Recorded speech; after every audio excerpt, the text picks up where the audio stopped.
Well, welcome everyone. It's great to see so many of you here. I'm Paul Baines-Fair, the Director General of the IPA. We've got a great evening ahead of us. The highlight will of course be our new President, Tom Knox, sitting down here, who's going to give you his take on what his agenda will be over the next 2 years. And I think so far the feedback we've had from what he wants to achieve has been wholly positive and very encouraging. So I hope tonight you'll feel as excited about what he has to say as we all have been too. But before we get on with proceedings, I've got a very nice thing to do, and that is to award Mediacom Edinburgh a platinum as well as a gold certificate for their CPD work. Now, Mediacom Edinburgh have set a high standard on CPD really for some time, and for many years they were the only gold agency in Scotland. If you achieve gold for more than 4 years, you get the Platinum Award. And I know that not only their CPD manager, Francis, but also David Shearer, the Managing Director, deserve all the credit for this. So could I ask, I think David's going to come forward, and I'm going to award him these wonderful things. So come forward now.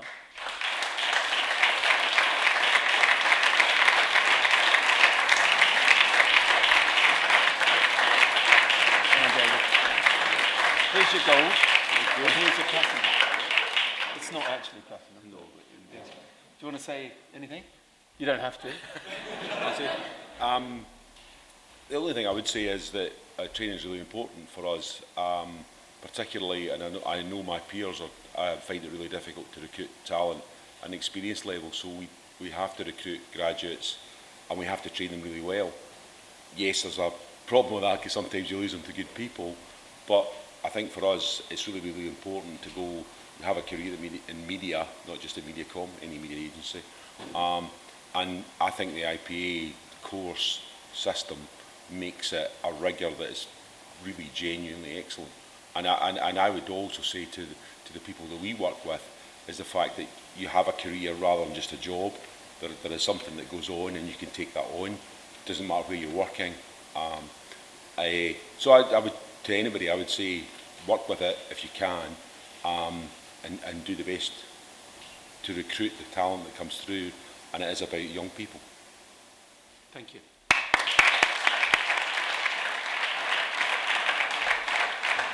And just underlining what David said, we've got lots of case studies now where the leading CPD agencies have been able to demonstrate that it has led to more business, more profitability, and everything you would hope for from any company that you're running. So, I mean, it sounds like, kind of an obvious thing to say, but if you do train your people and you do help them get on, it benefits you too. So that's why we're so committed to it at the IPA. Now, I've got one more thing to do before I hand over, and that is to say that Claire Wood, who has been the chairman at IPA Scotland for the last 2 years, is now standing down. But when she was down in London, she received the FIPA, the FIPA, the Fellowship of the IPA, which is a very hard-won thing to get, and I think we should all give her a round of applause.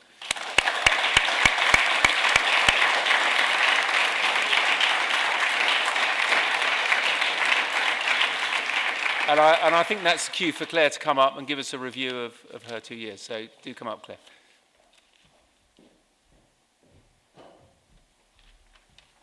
Thanks, Paul. Hello, everybody. I'll try and be quick. 2 years ago, I came into post with a threefold ambition. I wanted to focus on talent, training, and digital.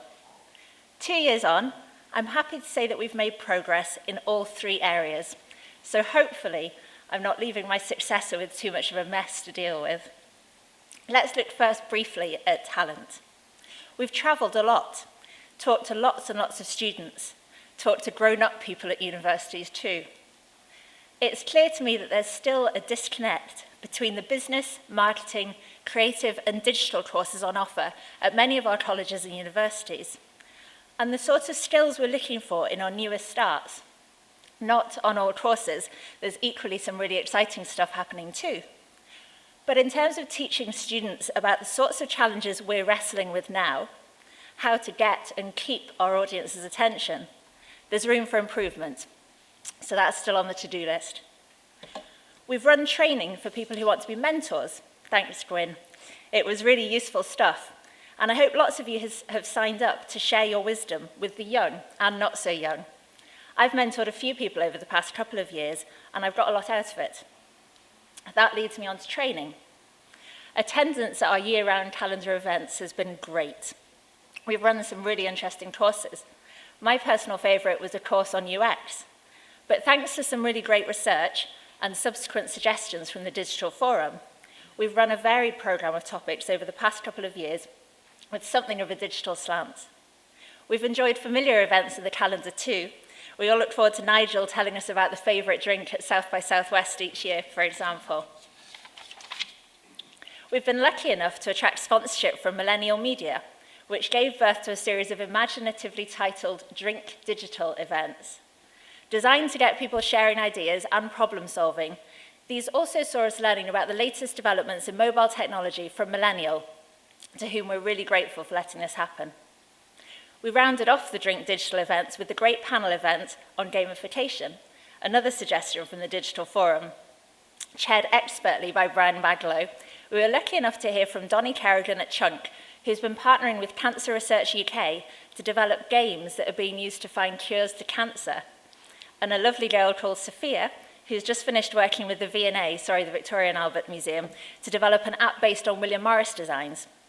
A lovely fusion of creative and tech, of which Brian will speak a little more of later. That moves us seamlessly onto digital. This time 2 years ago, I'd just been to London and met a man who told me urgently that digital was the new black.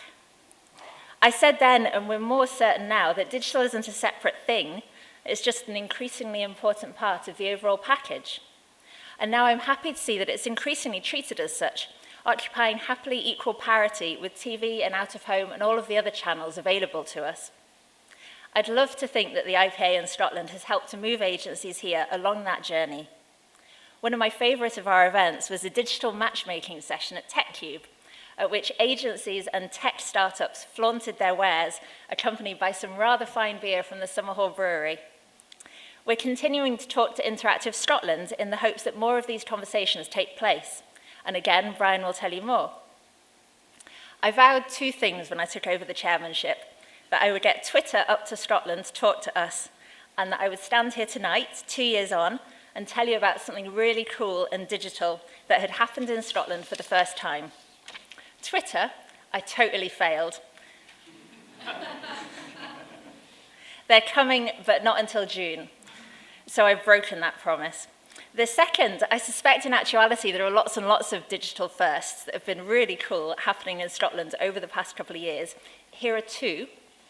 Craghoppers, the outdoor clothing brand, on a tiny, tiny budget, managed to reach 1 billion people through social channels. And the Scottish Government ran what we think are the first ever time-sensitive, time-specific online display ads to come out of Scotland. I can't claim Chunk curing cancer with gaming is anything to do with the IPA, as they're not members, but they could join if they're here, but it's still pretty good in my book. I'm sure it's simply a coincidence that marketing investment in digital advertising has been growing steadily across the UK since I took up this mantle. But it's a nice coincidence, and reassuring to think that our focus over the past couple of years might have proved useful. I have a few thank yous, in particular to Laura Haggerty, Alana Monkton, Wendy Garcia, none of whom are here, but they were my women in arms and chairs of the Digital Forum successively, so I'm very grateful to all of them. Thank you to Interactive Scotland, to Scottish Enterprise and All Media Scotland. Thanks to everyone who's offered up their time on the Digital Forum and the Social Forum, particularly organising the spectacular quizzes and organising account management breakfasts, corralling people into attending training or events, or Brian's inauguration tonight. Thank you to all of the people who've spoken at our events. Thank you to the chairman's group. I bribed them with sherry at the meetings, and it seems to have worked. A big thank you to my digital client council, Catherine, John, Graham, Anne, Chris, David, Saoirse, Leanne.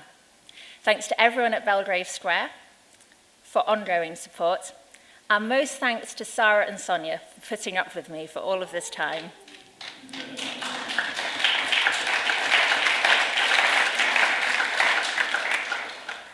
When I took up this position 2 years ago, I said I wanted to encourage more people to consider a career in the creative industries. I told you about my friend's daughter, Miriam, then 11, now 13. 2 years ago, when asked about her career choices, she said she wants to be a defense lawyer, a pediatric oncologist, or a fashion designer.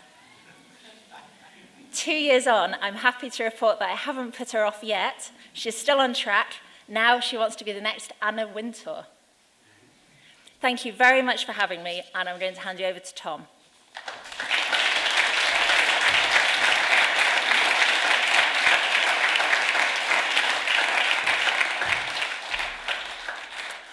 Thank you very much, Claire.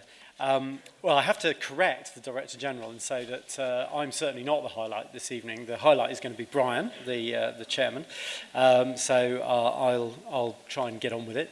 First of all, it's really nice to be here in Edinburgh, and thank you very much for the warm welcome.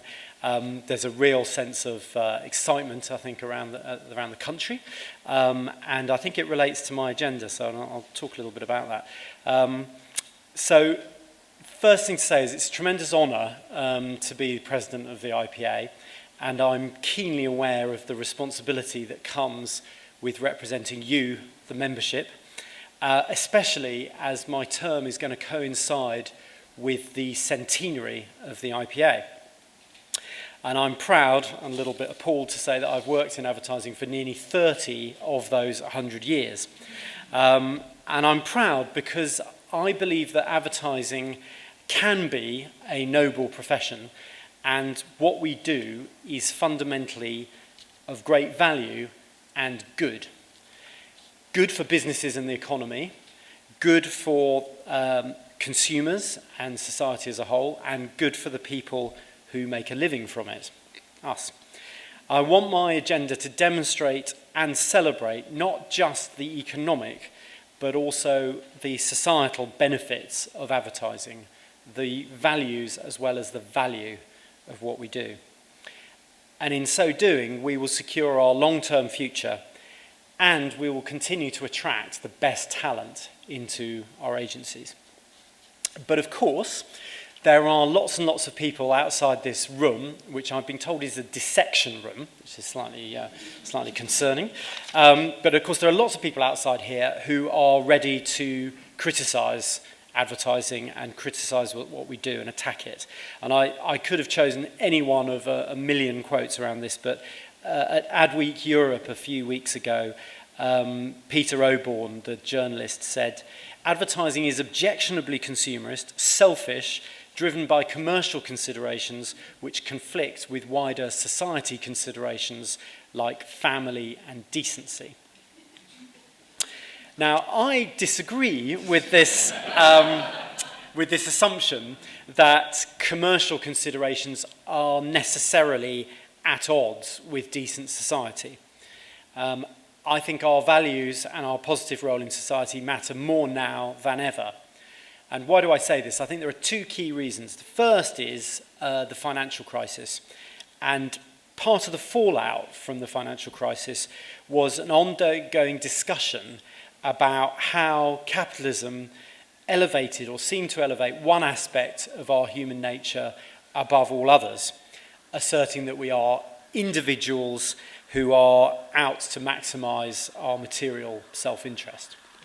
And we in advertising are often seen as the poster boys for that view of the world, making society more materially focused, making people want things that they can't afford and they don't need.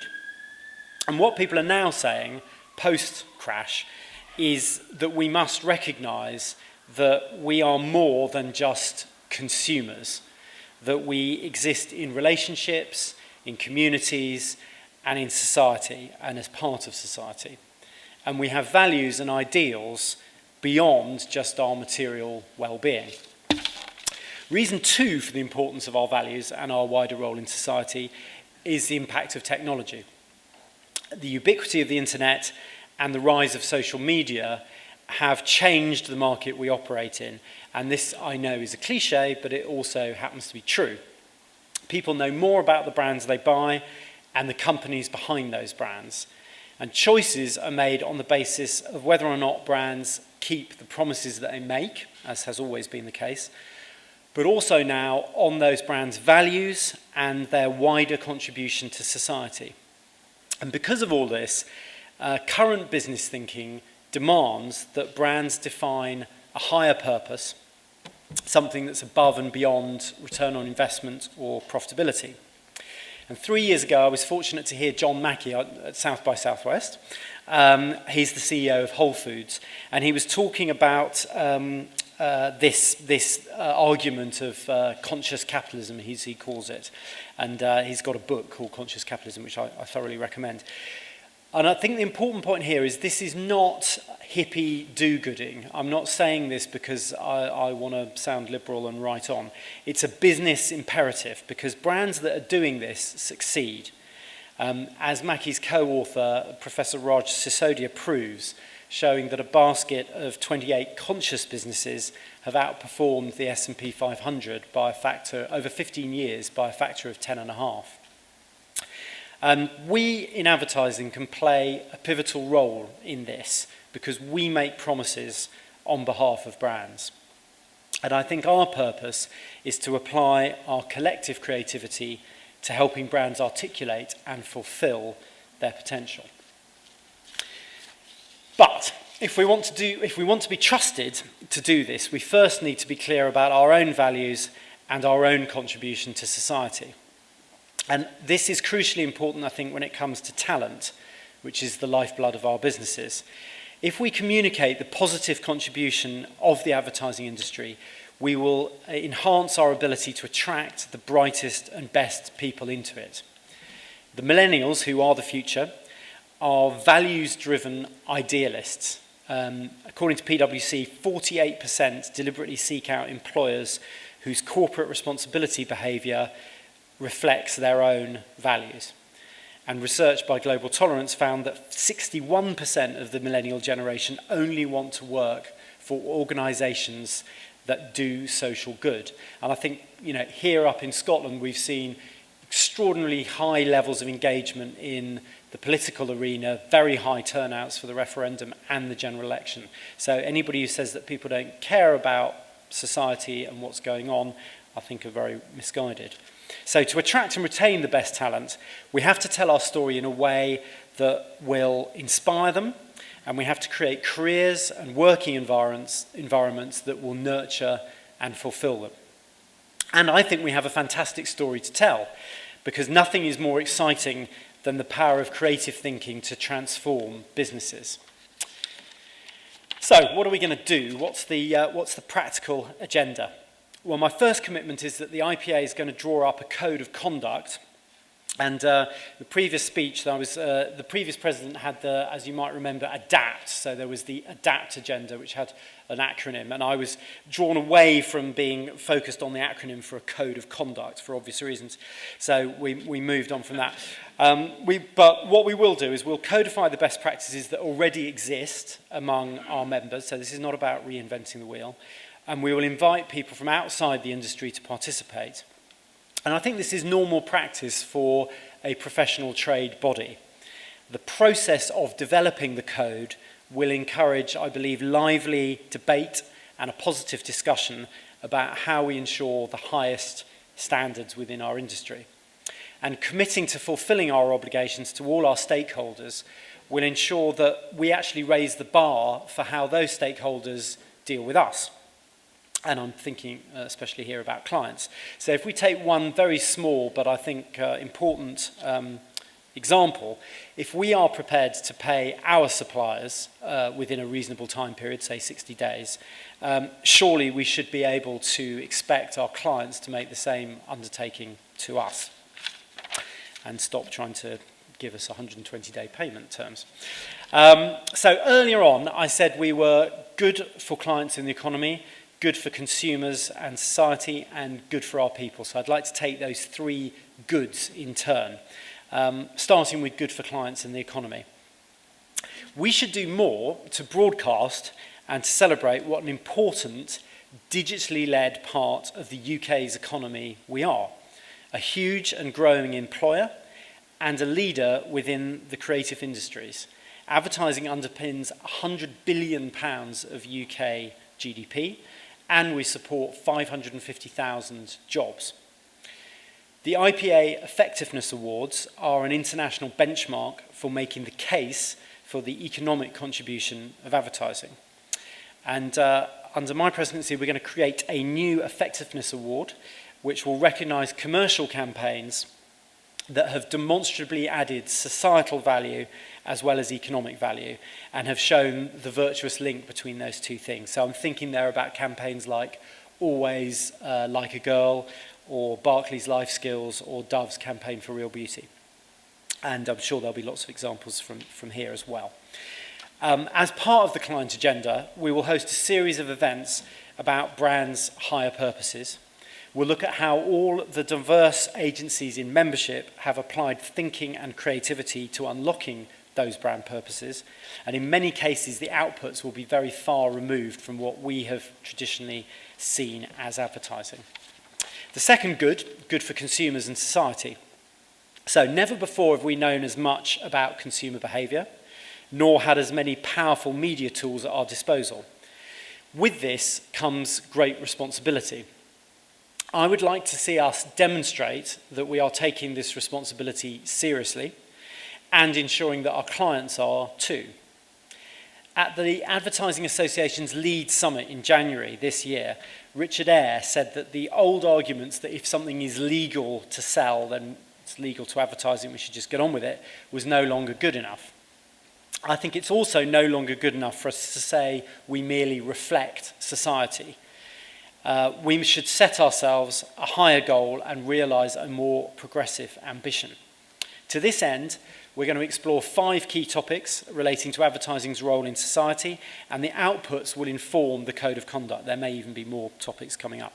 So firstly, the depiction of women and diversity in general in advertising. Secondly, the use of big data and the issues and the implications for privacy. Third, the rise of content, so-called native advertising, and the blurring of the lines between marketing and editorial. Fourthly, the cultural contribution of advertising as one of the creative industries. And fifthly, the perception and reputation of the advertising industry and its practitioners. Finally, good for our people. We will continue the excellent work that's been done to professionalise the workforce. Until now, the IPA has been mainly a corporate membership body, but we're going to encourage personal membership through a qualifications-based point system. This year, 153 people will qualify for MIPA status, that's Member of the Institute of Practitioners in Advertising, and we want personal membership to be seen as a vital designation of professional expertise. So those letters after your name being something that you look for on CVs and when you're recruiting. I'm delighted to announce today that the IPA is working towards achieving chartered status. So it will be the Chartered Institute of Practitioners of Advertising. And we hope that this landmark will be achieved before the centenary. And Paul hopes that it will get him a knighthood. Which I think, unfortunately, is unlikely. The IPA has always promoted diversity and gender equality in advertising. And progress has been made, but there is still a long way to go. The percentage of the IPA employed base coming from the BAME communities has steadily increased over time. And at 13%, we're actually kind of on the national average. But I think we could do a lot better. And while the gender split is overall neutral between men and women, women still only account for 25% of those at the highest levels of seniority. And that percentage is even lower when you get into the creative departments and creative roles.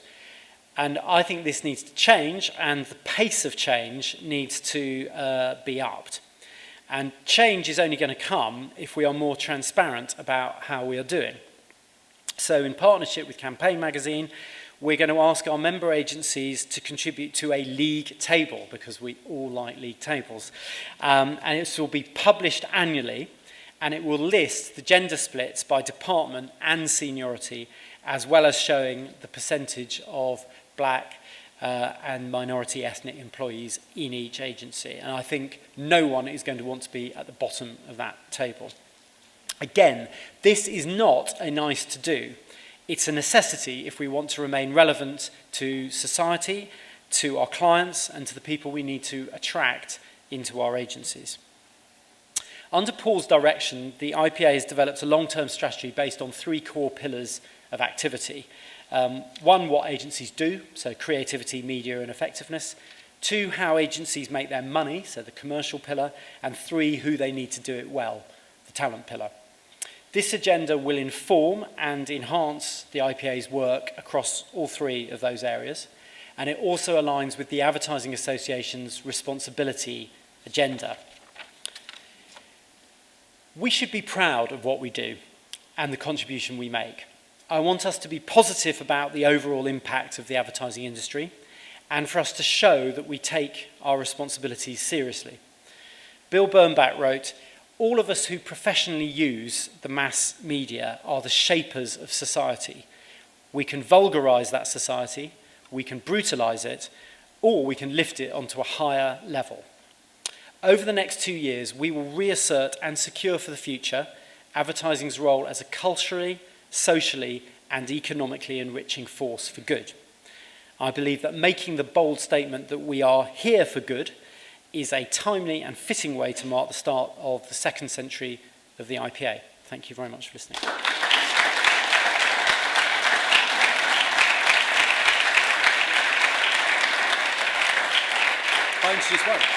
I'd now like to introduce you to definitely the highlight, your new chairman, Brian.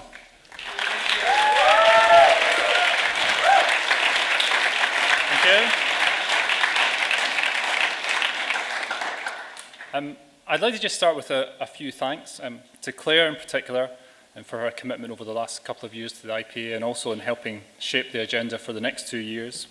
The Chairman's Group in Scotland, Murray Calder, Graham Millen, Stuart Bell, David Isaac and Sarah Miller, I'm very happy to say has agreed to be Deputy Chairman over the next 2 years. To Sarah and Sonia, I think, who really do such a great job for the IPA here in Scotland and have had to put up with my many, many questions over the last few months. And to Tom, Paul and the team at the IPA in London, who really have been incredibly welcoming and enthusiastic in their support for me coming into this post. What a great moment to be taking over from Claire. These are really important times, I think, for the advertising industry in Scotland. Really, truly tectonic forces are changing the way we work. Economically, the business model of our industry is evolving. The technological pace of change shows no sign of slowing down. And politically, well, you don't really need me to tell you about that. What have these changes meant for our industry? There are those who say that advertising is no longer the force that it once was in Scotland. Reading Creative Scotland's strategy for the creative industries, published last year, that's a conclusion you might come to. It mentions the word advertising just once. Funnily enough, that's not a point of view that I think we should be prepared to accept. We know advertising can be a powerful force for society. Scotland was the first place in the UK to introduce a ban on smoking in public places. At the time, research questioned whether it would be a success, suggesting the ban would be flouted. Advertising explained that passive smoking was a killer, not a nuisance, and built confidence that the ban would work. Today, as a result, premature birth rate is lower and fewer children are being admitted to hospital with asthma. We also know that advertising can be a powerful force for commercial clients. This is the only country in the world where Coca-Cola is not the #1 undisputed soft drink. And advertising has played a phenomenal part over many years in making Iron Brew Scotland's best-loved brand. Successful brands like Iron Brew have a clear sense of what they stand for. And the agenda I'm proposing for the IPA for Scotland will give it a similar purpose. In preparing for this role, I've been speaking to people across the industry, and their feedback echoes my view that I think we need to bring a sharper focus to what the IPA for Scotland stands for, to create an agenda that elevates the status of advertising in Scotland, to reassert the value and values of advertising. We can achieve that by focusing on what makes us stand out. As an industry, we are driven by our creativity. Powerful, inspiring, memorable creativity that solves problems, builds connections, and shapes brands. That's what brings people to this industry, gets us up in the morning, sometimes keeps us awake at night. Scotland is world-renowned for its creativity. Tonight, we're in a city that's been home to centuries of it, from Robert Louis Stevenson to Grand Theft Auto. The IPA can harness this creativity for the good of Scotland. The agenda that I'm proposing is that the IPA is creative for Scotland. To make the IPA creative for Scotland, there are three commitments we're making. One, to champion advertising's contribution to the creative industry. Two, to spark imagination and innovation amongst our people. And three, to attract the next generation of talent. So what do we plan to do to achieve these? I'd like to cover each in turn. The first commitment is to champion advertising's contribution to the creative industries in Scotland. The creative industries in Scotland is the fastest growing sector in the UK economy. It contributes 5.8 billion to the Scottish economy. In Scotland, it employs 68,000 people. That's more people than work in the oil industry. And advertising is a vital driver. We provide the strategic and creative thinking that builds brands and changes behaviour. We're also the industry that commissions the production and distribution of those strategies and ideas. The apps on our phones, the websites we browse, the news and views we read, illustrators, photographers, filmmakers, they all benefit directly from advertising. And the beauty of it is that unlike oil, our imagination is not a finite resource. This is a story that's not well told. We must tell it. We must articulate the value we bring to the Scottish Government, Scottish enterprise, and Creative Scotland. We must grow our presence amongst the business audience and increase understanding of our contribution to our industry. To help doing that, we're going to host an event to coincide with the Turner Prize coming to Glasgow this year, an event to showcase the creativity of the Scottish advertising industry. The creative eyes of the world will be on Glasgow, a city that's rightly proud of its creative reputation. Over the last 20 years, 7 winners of the Turner Prize have been from or worked in Glasgow. While I'm not saying advertising is art, there is a great deal of overlap. Just as advertising benefits from cultural creativity, commercial creativity supports many cultural projects. We'll take advantage of this opportunity to raise awareness of advertising being good for Scotland's economy and for our society. The second commitment of the agenda to make the IPA creative for Scotland is to spark imagination and nurture innovation in our people. It's important to be clear, standing here as a suit from an ad agency, when I say creativity, I don't just mean art direction or copywriting. I've worked with many great strategists, account handlers, buyers, and producers. But I'm very aware that without the creative department, our industry wouldn't be what it is. As an industry body, we need to build stronger connections with our creative people. We must increase their involvement with the IPA. I've invited creatives from all agencies to get together on the 28th of May as a first step to strengthening the creative community within the IPA for Scotland. And by unleashing some of their creative thinking on the challenges we face, we'll have a far greater chance of being successful. Creativity is often stimulated by a meeting of different minds. When Steve Jobs designed new headquarters for Pixar, he was very particular about where the toilets were located because he wanted, and I quote, serendipitous personal encounters. Now, I feel that a serendipitous personal encounter around the toilets may mean different things to different people. So just to avoid any doubt, the point he was making was that bringing together people from different disciplines makes them more collaborative and innovative. Learning from that example, we're working with Interactive Scotland on creative tech events, bringing together technical innovators with creative thinkers to stimulate innovation. As an industry, we should be boldly collaborative and look to forge links with all the great creativity going on around us. The third commitment of the agenda to make the IPA creative for Scotland is to attract the next generation of talent. Speaking to an art director recently, he told me that when he left school, he had 2 interviews lined up, one to become an electrician and one to go to art college. The trouble was they were both on the same day at exactly the same time, so he had to choose. Luckily, he chose to go to art college, and when he was there, he found out that he could get paid for coming up with ideas and making things look pretty because someone from an agency came in to give a talk. 20 years ago, I completed an MSc in marketing at Strathclyde University, and advertising was a competitive but desirable industry to get into then. Went back a few weeks ago to find out what this year's graduates thought of working in advertising in Scotland.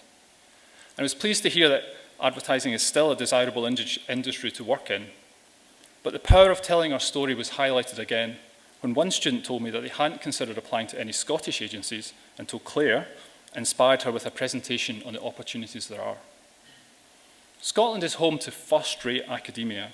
We have a number of fantastic art colleges, Glasgow School of Art, Duncan of Jordanson, Heriot-Watt and Edinburgh, all ranked in the top 20 in the UK. Next year marks 10 years of the MSc in Creative Advertising at Napier, which the IPA has supported since it was established. We're going to strengthen those links. We're creating a new IPA prize for students studying in Scotland with categories for marketing, technology and creative. Attracting more people to start their careers in advertising in Scotland will also help in bringing more business to Scotland over the long term. Knowledge, talent and skills can move across borders more easily than ever before. So the more people who can talk positively about the talent in Scotland, the better. The more people who can say they got bloody good at what they do by starting here, the better the reputation of our industry will be. As an industry in Scotland, we shouldn't doubt what we can achieve. Our advertising around the globe for SDI drove foreign investment into Scotland to its highest level for 16 years in 2014. First Great Western, the winner of this year's CIM Campaign of the Year, was made in Edinburgh. Trivago, the world's leading hotel aggregator, chose to grow in the UK from here. The results were so strong for D'Agostini, the Milan-based paper artwork publisher, that their media strategy was implemented in Germany, Italy, and the USA. The SSE Hydro has just become the second most popular venue in the world. It was number 3, but we recently bumped Madison Square Garden. The successful global launch of Formula E, the new eco-motor racing formula, was planned from here. We're raising funds for a worldwide cancer charity that is currently delivering 165 live projects into 20 different types of cancer at 109 institutions across the globe. And if those don't feel like shooting for the moon, how about this? We're working with the Royal Horticultural Society and the UK Space Agency on a top-secret project putting seeds into space. These are inspiring examples of what makes this a great industry to work in. In becoming chairman of IPA for Scotland, I bring 2 things to the role.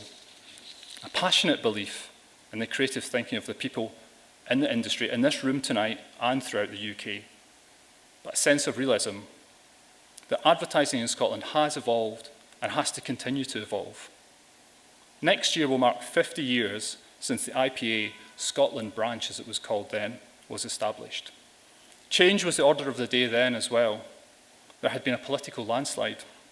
Scotland had gone from a majority of people voting Conservative in the 1950s to being ruled by Harold Wilson's Labour Party that received 58% of the vote in the 1965 general election. Looking back at the early minutes of meetings, there was a strong recommendation for the branch to be represented at the Computer Feasibility Study Working Party, which took place at the Café Royal. And the first meeting concluded with a talk entitled "Out of Breath from So Much Squeezing," on the general economic climate and on government actions as the affected agencies. Political, technological, economic threats faced the industry in 1966. At that time, the IPA established a dedicated presence in Scotland to help respond to those challenges. The agenda I'm proposing, making the IPA creative for Scotland, will help equip us for the future.